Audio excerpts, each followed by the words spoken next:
Assalamu alaikum rahmatullahi wa barakatuh. My name is Abdulrahman and I'm from Britain. I was raised in a non-religious secular family. We never discussed Islam. We never discussed any kind of religion. And I came to my own conclusions that there was no God and that science had the answers to everything. Because that's what I was being taught in school and that's what I was hearing on the TV. Even so, despite coming to my own ideas that there was no God, every once in a while I had the doubt and asked myself, is there a God? Maybe there's a God.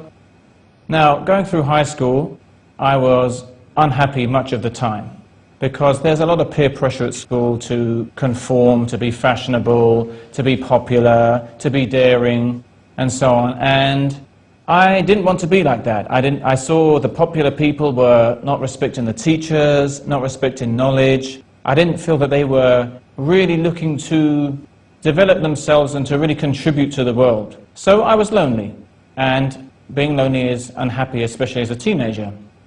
In fact, it reached a point about 2 or 3 times where I felt that since I had no clear purpose in life, maybe I should end my life. But thanks to God, I didn't do that. As Allah planned it, I had a Muslim friend at high school. And sometimes I would go to his house and he would say, I'm going downstairs to pray. Sometimes I would ask him, why do you pray? Or how do you pray? And the thing I really appreciate about him is that he was not shy to tell me about his Islam, at least when he was at home. This is very important for Muslims today, because if you don't make an effort to show something of your Islam, you cannot expect anybody to have an interest in Islam or to learn about Islam. Now, after I'd known him for about 5 years, when we were 16, he decided that I would probably appreciate Islam. So he made an effort to persuade me to learn about it. And for a period of about 3 weeks, every day he was telling me, you should learn about Islam. It's the religion of truth. There is a life after death. There is a paradise and a hellfire. Allah is the most merciful. He didn't know much of the Quran or the hadith of the Prophet Muhammad, peace and mention of Allah be upon him. He just kept telling me the same points over and over again. And eventually we reached a point one evening as we were walking together, and I looked up at the moon and I said to myself, if what he's saying is true, if there really is a life after death, then it would not harm me just to investigate this for myself and come to my own decision. And honestly, from that point onwards, my heart was just open to Islam. And I can remember I began to talk to God and to say, I can't believe that all my life I've never spoken to you, I've never acknowledged you, but now I really believe in you. It was really as simple as that for me. Of course, I took the trouble to learn about Islam as he advised me to do so. And I think also something that was going through my mind at that time was that after death, if there really was another life, then I would not have the luxury to just run away from Allah and do as I pleased. Another thing I should mention about my life before I became Muslim is that around that time, age 16, the nightclub scene was becoming very popular and promoted on TV. So I was really aspiring to reach the age of 18 where I could do as I pleased. I was making music on my computer, and I just wanted to get into the club scene, to experiment with the drugs and to experiment with girls and so on. I was so close to entering that lifestyle, and I often wonder where I would have ended up had I gone into that life. But thanks to God, He saved me from that and gave me Islam. As I mentioned, before I became Muslim, I was interested in science, and I felt that science had the answers to all our questions about where we came from and how the universe works. Now, what interested me when I first began to learn about Islam is that actually Islam and science do not contradict at all. And there have been many scientific discoveries which support what is mentioned in the Quran. For example, about embryology, or cloud formation, or the structure of the earth. So this motivated me to study about Islam, particularly from this scientific aspect. The one thing that really impressed me about my first Muslim friend and his family was their hospitality and the way that they treated me as a guest. And I think that this is very important for Muslims in their interaction with the non-Muslims, because if we want to charm them towards Islam and encourage them to learn about Islam, then we have to be aware of something, which is that non-Muslims have more information now about Islam than they used to.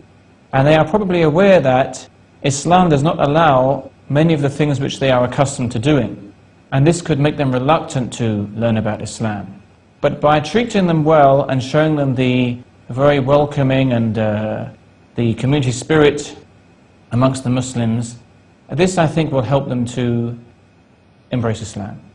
In my case, when I became Muslim, I was very lucky because I did not face much conflict at all with my family or with the friends I had at that time. I remember that my father in particular was concerned about the direction I was taking, but he was supportive. And I would say that the big challenge really was just to adjust to the Islamic way of life and to learn to submit to Allah. And one of the things that really helped me to do that was to take the attitude that whenever the truth comes to me, when I'm taught something about Islam which is different from what I was doing before, it is not something which is against me, but it is something which is for me, because it will bring me closer to God. I would say the main changes that occurred to me after becoming Muslim is that I learned to respect myself more. And over time I came to appreciate the importance of having a healthy diet, having regular exercise, having a healthy mind and a healthy body, keeping good company, taking care of what I hear and see. All of this helped me to become a better Muslim. Of course, I welcome any opportunity to discuss Islam with friends and family, or even complete strangers. But the challenge is that sometimes the better you know somebody or the closer you are to them, the harder they find it to accept the truth from you. Now, the response of my father to my telling him about Islam has been positive, and I think that the potential is there. He is interested, but he's very busy with the work that he does. Whereas with my mother, who has a lot more time on her hands to reflect and to think, she makes the excuse that she chooses to worship God as she pleases. You see, she acknowledges the existence of a God, but she doesn't want to submit to His rules. And I have yet to find a way to really help her to understand the basic principle that Allah does not prohibit anything except because it's harmful to us. And this is something which, honestly, many of the Muslims and non-Muslims today are unaware of. They see Islam as a set of restrictive rules which are preventing them from having fun and being free and so on. And in fact, the true freedom and the true happiness comes by submitting to Allah's rules. And we can see the consequences in many societies today where people are ignoring the rules of even Christianity or Judaism, for example. And this is leading to breakup of families and breakup of societies. So I think the difficulty with my family is the lack of a really good example for them to see how effective Islam is when put into practice. In terms of my efforts to spread the message of Islam, of course I first and foremost try to give a good example myself. Also I like to distribute cassette tapes, perhaps interviews of how people became Muslim, or stories of the prophets of Allah and so on. And I also like to discuss with my friends creative ways to spur people's curiosity. For example, leaving a piece of paper with a few questions about life in maybe a phone booth or on a table somewhere, so that someone might pick it up and it might just have a few questions which encourage them to learn more about Islam. The current situation in the Muslim world is a sad one. And we see that many of the Muslims are deceived by the un-Islamic ways. But at the same time, with each year, we find more and more people leaving those un-Islamic ways and finding peace and happiness in Islam.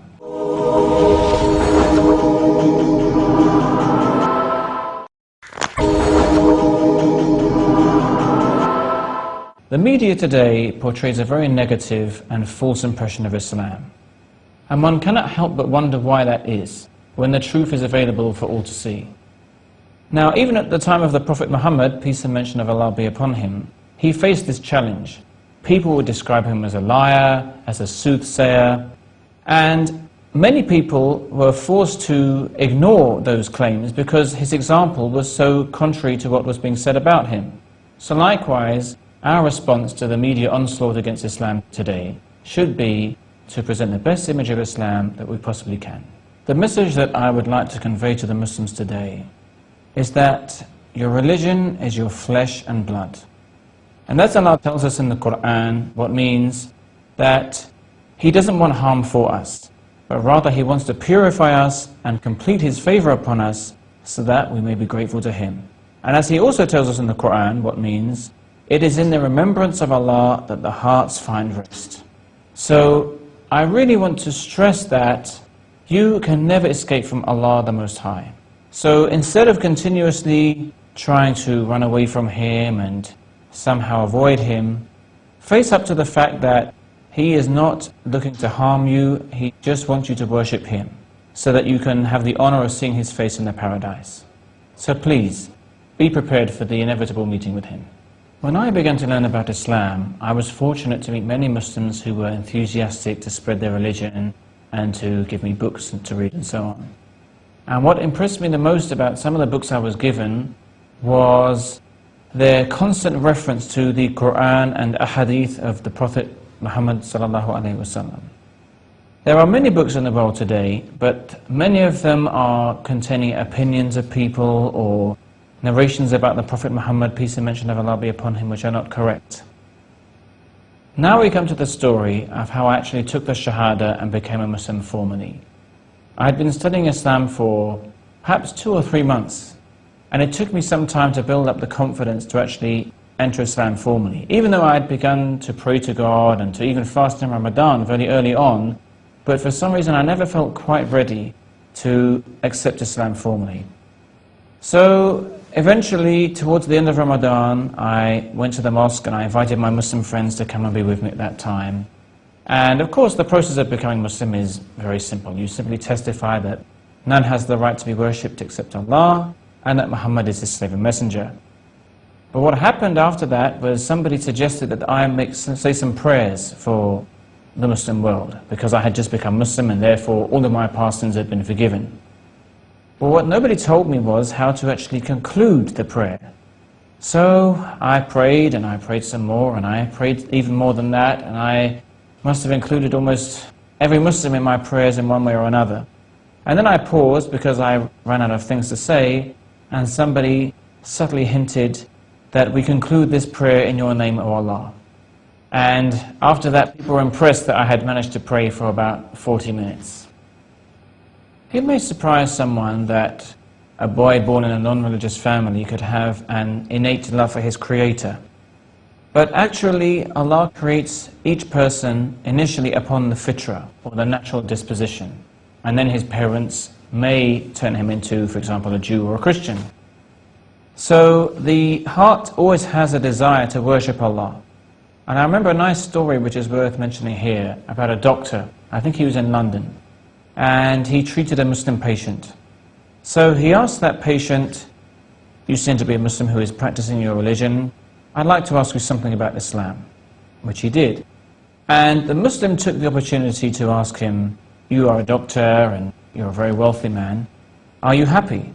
And the doctor replied by saying, "Well, actually no, sometimes I'm very depressed." So the Muslim asked him, "If you wanted to give comfort to your eyes, what would you do?" And he replied by saying that I would look at something attractive. And the Muslim went on to ask him, "How would you give comfort to your ears, or how would you give comfort to your tongue?" So then the Muslim asked him, "Does it make sense to give comfort to your eyes by listening to something enjoyable?" And of course the doctor said no. And the Muslim asked him, "Does it make sense to give comfort to your tongue by looking at something attractive?" And of course the doctor said no. So the Muslim went on to say to him, "This is the problem. Your heart will gain comfort by worshipping Allah and giving thanks to Allah and having a connection and a relationship with Allah. But you are depriving your heart of that connection, and that is why you're unhappy." The number of women becoming Muslim today is greater than the number of men. And when I first heard this, it surprised me until I mentioned it to a former work colleague who was a Christian. And she explained that in her experience of organizing church activities, women tended to participate more actively than men. So it would seem that women generally tend to be motivated more in religious activities than the men are. However, this is not an excuse for women to be complacent. Now, women can take glad tidings in the fact that the Prophet Muhammad, peace and mention of Allah be upon him, also told us that the whole world is a place of provision, and the best object of provision in this world is a righteous woman. Last year, for the first time, I had the opportunity to make Umrah, which is the lesser pilgrimage to Makkah. And I had very high expectations of it because of what I'd heard from friends who had the opportunity to go before me. I would say the greatest benefit I got from making the Umrah is that I felt very, very close to God, and I felt I could confess everything to Him, since I was so close to His house, the Kaaba, and I felt completely sincere. I felt that I could confess all of my faults to him and ask him to purify my heart and help me to rectify my ways. Many Muslims today have observed that people who revert to Islam from another religion are more enthusiastic to learn about Islam than those who have been raised in Muslim families. And I believe it was the great Umar ibn al-Khattab who once said that a person cannot truly appreciate Islam unless he has seen Jahiliyyah or pre-Islamic ignorance. Now, we should all desire a stronger relationship with Allah, and it starts with dua or prayer. The Prophet Muhammad, peace and mention of Allah be upon him, the dua or the prayer which he would mention most frequently in his home was what could be translated as, "O turner of the hearts, turn my heart to your deen." And the Prophet Muhammad, peace and mention of Allah be upon him, was not told to ask Allah for an increase in anything in the Quran, for an increase in anything except knowledge. In addition to prayer, I would advise any Muslim who wants to develop a desire to learn more about Islam to mix with those Muslims who are learning about Islam. Because the Prophet Muhammad, peace and mention of Allah be upon him, told us that a man is upon the religion of his friend. So let him be careful whom he takes as a friend. Life as a Muslim in Britain can be challenging because you are in an environment where you feel like almost everybody is telling you to disobey Allah. Now, having said that, I have to say that I believe there really is a great potential for many British people to become Muslim because they have, among other things, an intelligence to know that what they hear about Islam in the media is not necessarily true. Or it could be that they just ignore the media altogether. And I really stress to all Muslims living in countries like Britain, please don't hide your Islam. Show the best image of Islam that you can. Don't be shy. Tell people that you pray. Tell them about the morals that Muslims have. Let them see the beauty of Islam, because I think that many of them are very close to accepting it. At school in Britain, from what I can remember, we had 1 or 2 lessons about religion per week. But what I remember also is that the media in general is regarding religion as completely worthless. So there is a tendency to promote respect for different people's religions. But the message in general is that religion is of no use today. I hope you enjoyed my story, and I hope that I motivated you to learn more about Islam as a way of life. Thank you for listening. Assalamu alaikum wa rahmatullahi wa barakatuh.